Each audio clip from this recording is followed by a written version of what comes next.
Hello friends, welcome back to my channel. तर आजचा हा ब्लॉग खूप स्पेशल आहे. तर ब्लॉग लास्टपर्यंत नक्की बघा. आणि आज मी चालले ते सेलिब्रिटी वेडिंगला. तर बघा ही कोणती आहे सेलिब्रिटी. ही आहे अपूर्वा सकपाळ, आणि जी की खूप छान मुलगी आहे आणि माझ्या खूप क्लोज आहे. आम्ही माझी श्राव्या हिच्याकडे खूप लहान असताना जात होती डान्स शिकायला, आणि खूप डाऊन टू अर्थ आहे. ही मला खूप आवडती पर्सनली, आणि हिचा हा वेलकम खूप सुंदर होता आणि इतकी छान दिसत होती. इतकी सुंदर आणि सोबर नवरी मी पहिल्यांदाच बघितली होती. आणि एवढी छान ॲक्ट्रेस असतानासुद्धा तिने हा विवाह सोहळा इतका सिम्पल पद्धतीने केला होता. ते पाहून मला खूप छान वाटलं. आणि खूप बेस्ट विशेस अपूर्वा तुला आणि तुझ्या ह्या नवीन जर्नीला. तर खूप हॅपी राहा आणि मस्त राहा.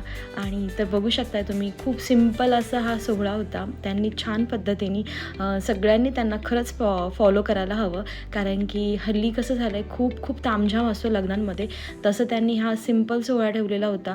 हिंदू पद्धती जास्त हे केल्या नव्हत्या. त्याच्यामध्ये रजिस्टर मॅरेज होती, रिंग एक्सचेंज केलं आणि मंगळसूत्र, दॅट्स इट. आणि तितकं छान एन्जॉय केलं. फक्त लिमिटेड त्यांचे गेस्ट होते, जवळचे पाहुणे आणि फ्रेंड सर्कल, आणि खूप सुंदर दिसत होते दोघे.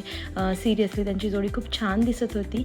आणि इतकी छान नवरी, इतकी सिम्पल आणि सोबर, खरंच मी पहिल्यांदाच बघितली होती. क्यूट दिसत होती.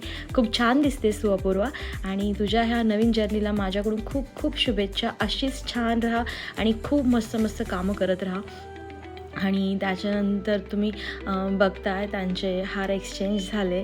तर आम्ही वेट करत होतो की कधी होतं आहे, आणि खूप मस्त वाटलं हा विवाह सोहळा अटेंड करून. तर काल 18 एप्रिल होती आणि त्या रोजी त्यांचा हा विवाह सोहळा झाला, आणि खूप छान आणि खूप मस्त वाटलं आम्हाला अटेंड करून. श्राव्या खूप हॅपी होती जाण्यासाठी. दिदीचं लग्न बघायचं. तर फायनली आम्ही पोचलो होतो तिथे व्हेन्यूला. थोडंसं वेळ झाला आम्हाला जायला, पण थँक गॉड झालेलं नव्हतं, स्टार्टसुद्धा झालेलं नव्हतं, आणि आम्ही पोचलो. आम्हाला एकूण एक गोष्ट पाहायला मिळाली, आणि दोघे खूप छान दिसत होते आफ्टर चेंज ट्रॅडिशनल लुकमध्ये. पण ती खूप सुंदर दिसत होती. आणि आम्ही जास्त फोटोज नाही क्लिक केले. श्राव्याचे क्लिक केले फोटोज, त्यानंतर नवरा नवरीचे क्लिक केले फोटोज, आणि हार्डली एकच फोटो मी आमचा क्लिक केला. आणि त्याच्यानंतर आम्ही ह्या वेन्यूमधून निघालो. तर बाय बाय.